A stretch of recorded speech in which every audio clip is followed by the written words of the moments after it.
Morning students. आज का हमारा टॉपिक है रेस्पिरेटरी सिस्टम, जिसे हिंदी में कहते हैं श्वसन तंत्र। हम सभी जीवित रहने के लिए श्वसन क्रिया करते हैं और श्वसन क्रिया में भोज्य पदार्थों का ऑक्सीकरण होता है। तो जो अंग या जो सिस्टम इस क्रिया में भाग लेता है उसे हम क्या कहते हैं? रेस्पिरेटरी सिस्टम कहते हैं। श्वसन तंत्र के अंतर्गत या श्वसन तंत्र को मुख्यतः दो भागों में बांट सकते हैं, जिसमें हम कह सकते हैं एक्सेसरी रेस्पिरेटरी ऑर्गन्स।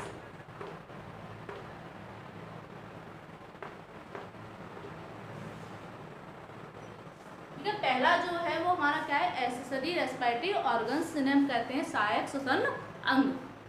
ये वो अंग हैं जो गैसीय विनिमय में भाग नहीं लेते, लेकिन गैस का विनिमय करने में क्या करते हैं? सहायता प्रदान करते हैं। ठीक है, जैसे कि हमारी पहला भाग है इसी का नोज, दूसरा हमारा है फेनिक्स, और तीसरा जो भाग है वो हमारा कहलाता है विंड पाइप। क्या कहलाता है बच्चों? Wind pipe.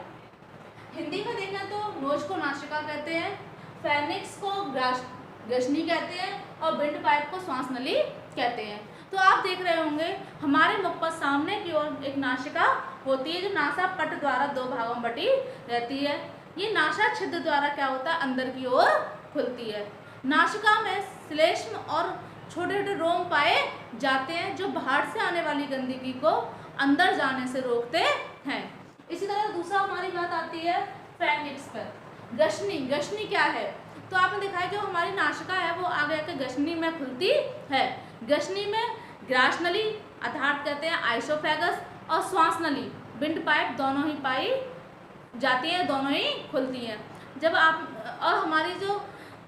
भोजन निगलते हैं तो वो किस में जाता है? ग्रास नली में जाता है। वो श्वास नली में नहीं जा पाए, इसलिए क्या होता है? श्वास नली पर एक घाटी द्वार पाया जाता है, इस पर एक ढक्कन नुमा संरचना होती है, इसे हम एपिग्लोटिस कहते हैं।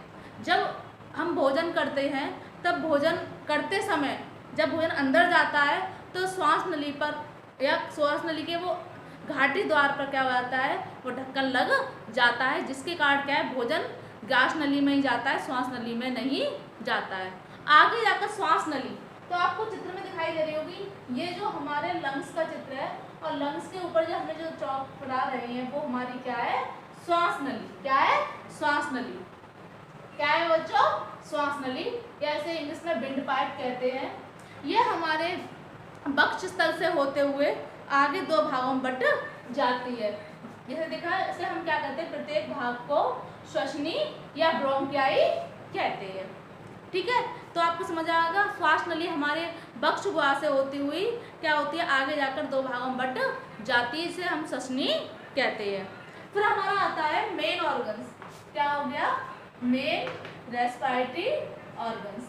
Main respiratory organ.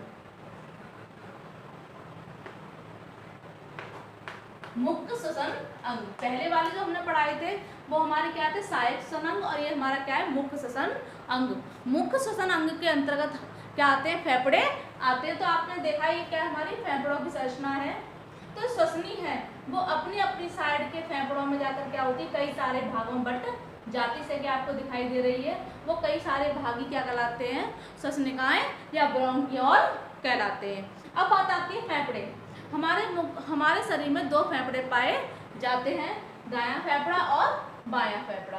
तो आपने देखा होगा जो हमारे ये फेफड़े होते हैं इनके अंदर श्वसनी जाकर कई सारे भागों में बट जाती है, इन्हें हम श्वसनिकाएं कहते हैं। फेफड़ों के अंदर ऐसे अंगूर के छत्ते के समान संरचना पाई जाती है, जिन्हें हम क्या कहते हैं? एयर सैक कहते हैं। इन्हीं के अंदर क्या होती है? ऑक्सीजन भरी होती है।